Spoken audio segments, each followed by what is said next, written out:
So humihingi yung office niya, sabi niya, bigyan niyo kami because they would like to document it. No? So again, so yun ang amin namang ng IP. Kaya with that, it has become more exciting for me na ang akala ko nung pagpasok dito, ikaw mag-oversight ng IP. I mean, IP games, ganyan, you have a budget of 10 to 12 million a year. So, ngayon nga, ang amin is parang pinalalaki pa namin. When we started, 3 lang sa Luzon, Visayas, Mindanao. But now we're trying to stretch it na baka pwedeng gawing 4 sana, no? Na pagkakasyahin namin ng budget. Otherwise, we probably ask for siguro additional na pagpapalaki namin. Because as much as possible, gusto nga namin ma-expose lahat ng area yung IT natin. So for this year, it's an election year, kaya medyo naging tight for us. Usually the 3, we would have 2 months preparation. Sa Luzon, Visayas, Mindanao, meron kami 2 months, 2 months. We had to wait for after election for us to run it in May. Instead na dapat by May or April, meron na tayong isang leg.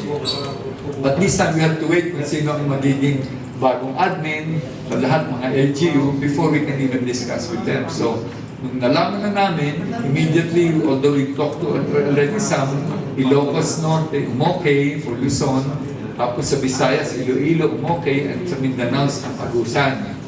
So they have okayed within this short period, pero ang nangyari, ang mga preparation namin, talagang masikip, almost nag-overlap. In fact, ang Iloilo should have happened 2 weeks ago yan, Liz, or last? 2 weeks na. Nung bagyo. 2 weeks ago. Oh, yeah. So nandun na lahat, ready na to hold it. Ako nga, nilipad na for the opening.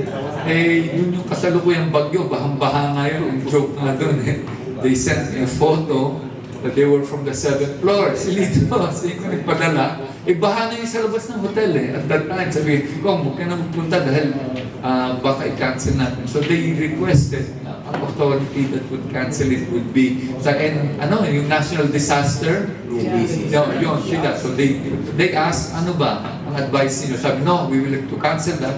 We even wrote formally. Para talagang formal na, then we can disseminate that to all mga LGUs. Kasi naman ang Iloilo, it was the entire province. So lahat all the way to Aklan and Calibol, lahat ng may mga IP, dadalo dapat sa Iloilo City para doon gawin. So can you imagine the difficulty in terms of logistics, no? So yun, hindi namin na-hold, but going back to kwento, sabi nga, hindi ba kayo, okay ba kayo dyan? Sabi dito, I will worry pagka umabot na yung baha sa 6th floor. They were on the 7th floor So yun, di ba? Pag umabot na 6, medyo ano na yan. So, anyway, so yung Iloilo, na-postpone yung games doon, and right now, they're just trying to finalize kung pwedeng mahabol in November. Kasi ginawa na nila yan, na nagkaroon sila parang maliit sa DFA. Kaya sabi niya, no, kailangan natin makita ang IPX dito at kayo ang mag-NPSC together with DFA. So we had our initial meeting with DFA, ano ang mga games na lalaruin at kung saan gagawin. So initial meeting na, ang team namin nag-meeting dito, sabi natin dito natin gagawin sa Ninoy Aquino. So more or less, meron na ng games, nag-meeting na kami with DFA, okay na sa kanila ang listahan ng games and all that. We will give you details of that later on pag ready na yun kasi yun, that will be for approval by the board at nandun na sa office ng chairman yan para din alam din nila. But ang importante lang is parang sinasabi, alam natin lahat yan, kaya ang mga niimbitahin niya, lahat ng senators, kaibigan at saka lahat ng mga heads. Magbabakag po ba lahat? Kami ng budget hearing with Senator Legarda. Kanya kasi culture and arts. Part of the culture and arts pala is IP games.